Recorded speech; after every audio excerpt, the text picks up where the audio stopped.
Ha Seung-jun will be jumping it up center court dyan po sa New Taipei City. Dati nang nagpahirap to, no? Sa Pilipinas basket, ninakaw yung jump. Ang laki-laki na, nagnanakaw pa rin ng jump. Ninakaw pa yung jump. So possession automatically goes to the Philippines. Hindi na nahiya, no? Si Asi, nagmukhang maliit si Asi bigla dahil 6'8", 6'9" si Asi. Ito 7'3". Sir, 42 years old yung kalaban mo. Ninakaw mo pa yung jump ball as that ball was slat from behind. After a very emotional performance last night mula sa Gilas, Pilipinas, ano ina-expect mo sa energy level for this 5 o'clock or supposedly 5 o'clock tip? Well, you know, it's really expected that confidence level will be so high, and Gary David just took his first shot at pumasok agad. Malaking bagay because you beat the hosts, and it's really very difficult to play the host team, which is Taipei or Chinese Taipei kagabi. And they're actually a good team with Quincy Davis in their lineup. Pero dito, ibang-iba yung pinakita ng ating koponan, which definitely will help against Korea. Nakabawi naman ang two-pointer etong Sokor, courtesy of Lee Seung-yun. Castro may tangan ng bola, gets it over to El Granada. Ranidel back in the lineup. First time natin siya nakikita dahil kahit nung Estonia, sit out siya because of a hamstring injury. Iska lang ang kanyang unang tekada. 3-2 is the score. South Korea looking to claim the lead for the first time this evening. Trying to locate an open shooter. Short stab is good. Lamang na ang Korea.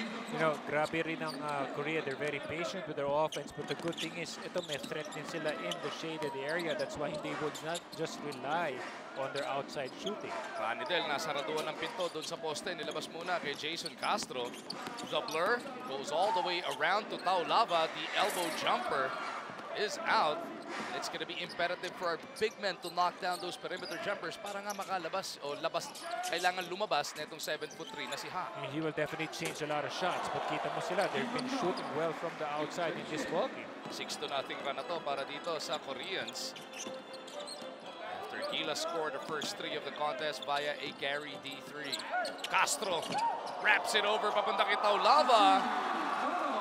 That's great teamwork na ating pinakita doon because every time you know that Ha will be in the shaded area, so that extra pass will definitely help. Ha at the post, susukatin. Si Asi. Ha backing up. Goes to the jump hook. Taklis lang sa ring. Castro pushing it. He's got Norwood on the left. Ranidel on the right. Pulls up for 3. Gets the bounce! You know, you look at the shooting of Team Philippines, and napaka-kumpiyansa sila. Jason was bringing the ball down, but that's allowed. Coach Tab Baldwin allows them to take those shots. 5-0 counter-attack mula sa Gilas, Pilipinas gives us a 2-point lead. Foul whistle here on Gary. We take another look at what has just gone down. Castro to Taulava kani-kanina para sa ating Master Guapo move.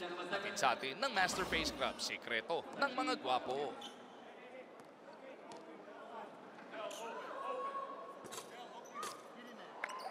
Nakakuha pa yung bounce sa pagkakataon na yun. Ito ni Park Chan-hee. Mangilan-ngilan lang dito yung mga bagong players sila, or actually yung mga dating players sila, ilan lang tinitingnan ko yung lineup. Most of these guys are also new. Yan ang maganda rin here in the Jones Cup because they can really test a lot of this new talent that they have, lalong-lalo na bago pumasok ng FIBA Asia. Teo Campo to Taulava in the lane. Asi! Pinadaan sa ilalim ng kilikili ni Ha. Si Marlo Aquino ba yung nakita ko? Ngayon lang natututo si Asi. Sa tagal-tagal na naglalaro sa PBA, gumamit ng kilikili shot. Outside jumper is good. Para dito sa South Korea, Lee Seung-yun with a hit. You know, I was looking at the stats on the three-point line, you know, that their past game against Russia. Hindi ganun kaganda ang shooting ng South Korea, pero of course, Korea will be Korea. That three-point line is always a big weapon for them. David well guarded now by the South Koreans. Castro over to De Ocampo. He lines up a long one. Ranidel couldn't get the bounce. Look at the controlled aggression here by the Koreans. Pag di nakuha yung mga numero on the run, biglang magse-set up. And reliable naman kasi talaga yung perimeter jumpers. You know, Grabe yung perimeter shooting na ating nakikita. Ito nga si Montayang, number 22. Yun ang nakakatakot doon. Binanggit mo na. In the first 2 outings ng Korea, hindi pa ganun kaganda yung pinakita nilang shooting. Baka low averages sa ating tumama. Ayun nga, sana nga hindi ganun ang mangyari because ini-expect na talaga na Korea will always shoot from the outside. In fact, gusto ko nga sabihin, yung Chinese Taipei, mas maganda pa nga tumira sa labas ngayon kumpara dito sa team ng Korea. But anytime, they can explode because they have a big guy in the shaded area and they will take a lot of shots. David to Castro on the run. The Blur exploding to the cup for the layup. Wala na, laki ng respeto niya doon kay The Blur. Hindi na nga niya hinarang or sinabayan sa ere. Tabla ang ating labanan sa 12 puntos. Under 5.5 remaining in this first frame. Koreans moving that leather around. Trying to locate an opening kontra sa depensa ng Gilas. Outside jumper, mintis yan. Para kay Moon Tae-yong. Siya ulit may tangan, pupunta doon sa baseline. Lee drills it from 17. Yun ang delikado doon, Magu. Pag nakakakuha sila ng mga second chance opportunities na bibigyan ng kumpiyansa, lalo yung mga shooters na tumira from the perimeter. Asi will try to go glass, napalakas.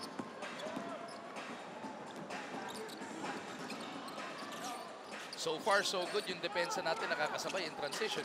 So far, dikitan pa lang ang laban. We know that Korea can also push the ball quick. Castro trying to sell that it should have been an unsportsmanlike foul. Coach Stab Baldwin asking for the same thing. But the referee's deeming it was just a regular foul. 14-12 na sa ating talaan. Magbabalik po kami. Nakaka-11 na. You know, it will always be a threat. You know, we've seen some of our guys, like of course, like Dondon Antiveros is a great shooter. You know, he may be nakailan lang si Dondon kapon, but anytime, you know that he can explode. Ganun din for Korea. These guys will always explode. Steal by Abueva, and immediately announcing his presence here by finishing on the break. Instant impact talaga dinadala ni Calvin. You know, it really speaks well. He's undersized in international play, but it's all heart. Yung puso ni Calvin Abueva talagang nananaig para sa kanya in this tournament. Norwood trying to body up kontra dito kay Moon Tae-jong. Patay ang butike sa tira niya. Abueva zigzagging his way to the front court. Bullet pass to David. Bang! You have to give it there to Calvin Abueva because ang attitude ni Calvin is always to push, always to have a fast game. Kaya nalilibre yung ating mga shooters off transition. After not hitting a triple last night kontra sa Chinese Taipei, nakakadalawa na si El Granada. Barely 7 minutes into this game. Bitin yung layup. Pero meron ng foul. Was it on the rebound play? So we take another look at that beautiful look for in transition. Abueva natagpuan si El Granada. You know, when you always have Calvin off transition, he attracts the entire defense in the shaded area. Kaya yung mga shooters sa labas, talaga mabibigyan ng pagkakataon. Grabe itong shooter na to. Hindi rin nalalayo yung shooting doon sa kanyang kapatid. No? Si TJ Moon, 28 anyos na at hindi na naisama dito sa kanilang national team. Pinalitan ng kapatid na 36 years old naman. Konti lang yung diferensya sa edad pero hindi nalalayo sa shooting. Kabiling ang naipito dito kay Park. Catching that rock on the wrong foot. Sakto 3 minuto natitira sa ating unang yugto. Nakita lang natin yung head coach ng South Korea, si Jin Dong-hwang. Matagal na siyang nagko-coach sa mga Korean teams even in the past. Romeo, mintis sa kanyang unang dekada. Korea looking to reclaim the lead. Nakakita ng crack do sa depensa ng Gilas. Etong si Park Chan-hee. He takes advantage for the left-handed finish. Lamang na nga sila ng isa. So magiging ganun talaga yung magiging problema because we are always extending out knowing that there are shooters on the outside. So we will be left vulnerable on those penetrations. Abueva from deep. Back irons that one. Moon Tae-yong with a rebound. Mas maliit na. Yung kapatid niya 6'8", 6'9". Ito 6'4", 6'5" lang nakalista. Grabe yung ginawa ng Magu sa atin ng Asian Games. 38 puntos ang kanyang naitaya. Romeo surveys the floor. David running on the left. Romeo looking to take it to the cup.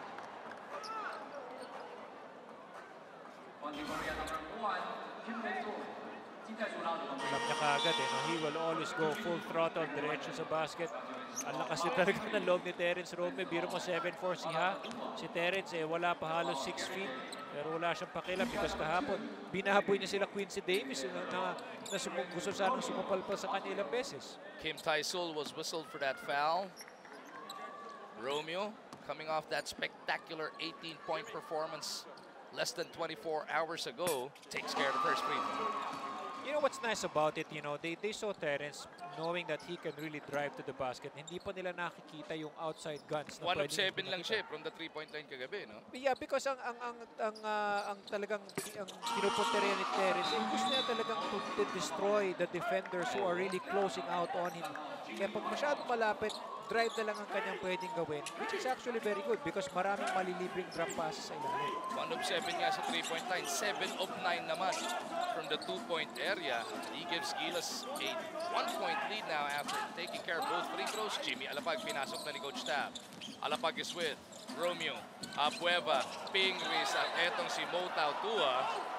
Nailang si Ha doon sa balbas ni Tautua. Ang galing nung ginawa doon ni Tautua. You know, he was fronting itong si Ha. Tingnan natin. And he was fronting here. But look at him. He was backing and backing. Yun yung gulang niya. Tinulak niya sa ilalim ng basket. Yan ang problema ni Ha.